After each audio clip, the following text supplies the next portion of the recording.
Hello, everybody, and welcome to our second episode of Jip Talk. Because when you're in a relationship, somehow you always feel like you're in a jip. So, this is episode 2, and this time my partner Misty, she's going to surprise us with a new topic. I don't even know what it is. Why don't you tell us? Well, we're gonna go deep. Oh, No, we're we gonna go. we're gonna go deep, Here we ladies go. and gentlemen. Oh, boy. All right.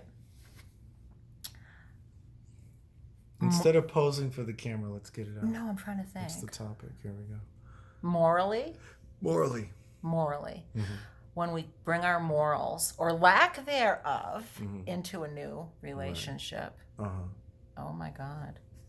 Right. Oh my God. Right there. Okay. Yeah. Yeah. Morally. What if your morals are misaligned with your partner's? It depends to what degree. There's a ratio involved. Okay, And you have to personally decide what that ratio is going to be. I can accept that. Nobody's perfect. Okay, so you did. Can't have 100% one-to-one. Can I ratio. spill the tea on what you had said to me like a few weeks ago that really scared me? Lay it on me. Okay. You said, I lack morals.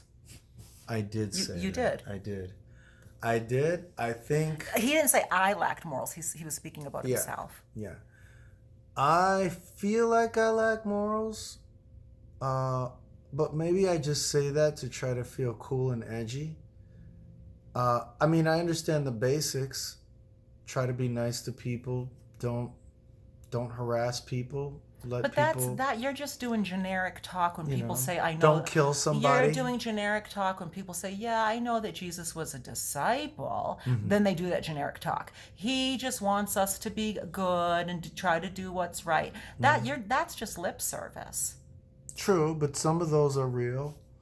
All right, and so now I'm gonna kind of segue, but we it's go. kind of related too, though. So morally, the way I look at it in a relationship perspective, I'm a serial monogamist. Oh, I thought you were going to say something else.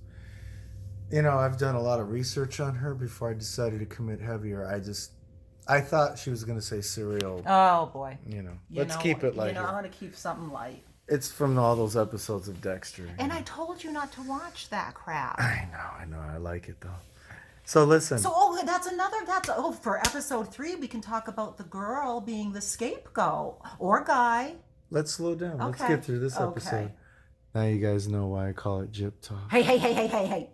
So, morals. I think I have some. Moralistically. I think I have some basic morals that I would have as a JC believer or a non-JC believer.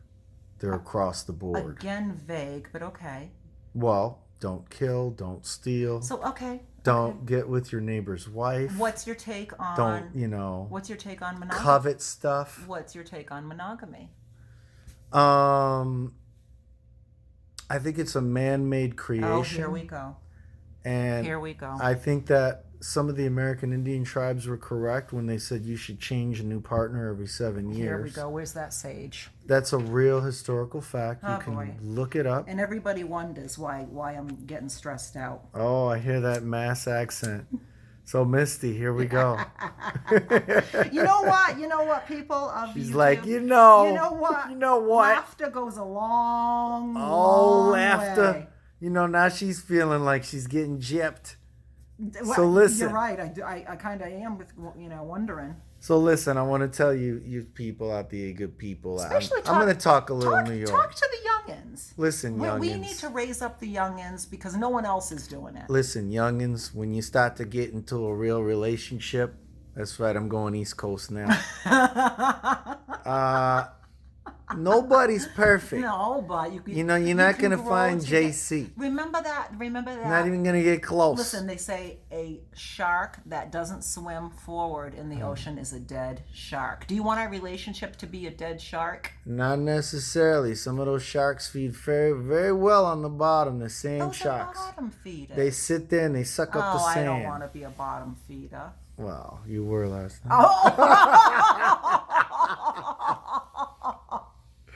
Oh. Oh, I got a little nasty there, people. I got a little nasty. So listen, I think, in a nutshell, I think that you got to have at least half of what your partner thinks is morally correct in the Yeah, world. okay. At least half. I can agree with that. You know? Yeah. I think 100 would be great in any ideal situation, Well, but we're never going to find yeah, somebody yeah. perfect. So I think a nice, more than realistic Like a ratio compromise. is 70% to 30. Yeah. Okay? So if you've got 70% of what I like Yeah. on a moral structure, I can live with the rest, you know? Yeah. Even if you do a little dead diggings, you know? You do Fun do a little, digging. I call it fun. It's called fun I mean, diggins. if you do a little Fun murder dig- on the side. No, fun you know? diggins. Fun diggings. Okay. You take some people out in No, there. You know. Fun diggins is wicked innocent. Okay. No, I'm talking about. Oh, no. Dig No, diggings. Listen. Dig Come diggings. on. We're going to keep Dexter out of this. I'm just saying, if somebody's doing something bad, it depends how bad it is. True. Maybe True. somebody's stealing a lot. True. I think you could still be with that person, but it depends what they're stealing. What if they're cheating a lot? Are they robbing What if people, they're or are they cheating? stealing from big companies? What if they're a pathological liar? What if they you have love to to- decide, is that going to affect you? What if they love to flirt? And I'm not talking about you. I know but that. What if your partner loves to flirt and you Right. don't like it and stuff like that? So yeah. Well, you have to personally decide if you can handle that stuff Right. ahead So, of time. you know, Some people can. Some relationships are so individual because custom. yeah, because people Like a nice pair of shoes. yeah, just because somebody might be good looking or whatever, on the outside, on the inside, it could just be raw meat. It could be It is raw meat. well, and it could be like old decaying meat because their ex or their exes just left them in such a mood, and then they didn't do the self You're damaged. yeah, broken. They didn't do the work that they needed to get ready for the next relationship. I mean that's very prevalent. Either with therapy or reading the right books. Prayer, faith. Prayer. Yeah. That's right. Faith can work. Self-love, self-respect. Oh, I do a lot of self-love. Oh boy. Yeah, I do. Oh boy. That's why I'm exhausted when she gets home. Yuck. But it's all good. You got to do some self-love. You got to love your partner. Wash your hands when you're done in between. Self-actualization. Self-actualization. Actually, when someone points something out that you're doing wrong, Mm-hmm. actually listen.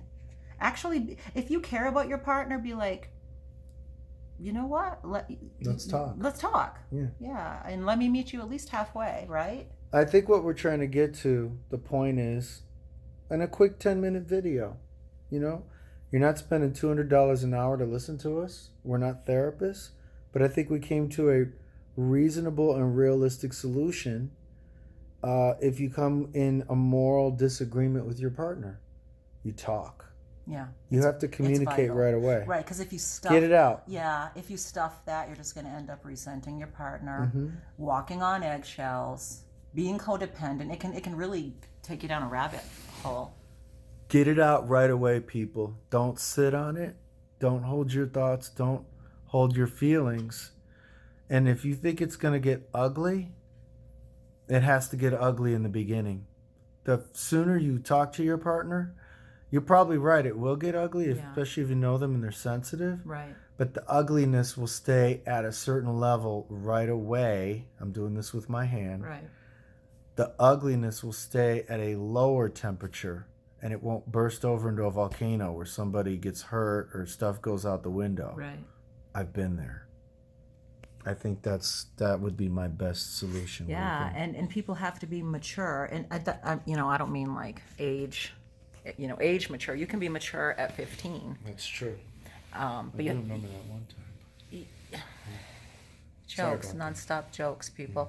You have to be willing to listen and hear these ugly things about yourself, even if you don't think they're ugly. Well, your partner might think they're ugly, and then you have to make that decision. Well, are you going to be mature about it?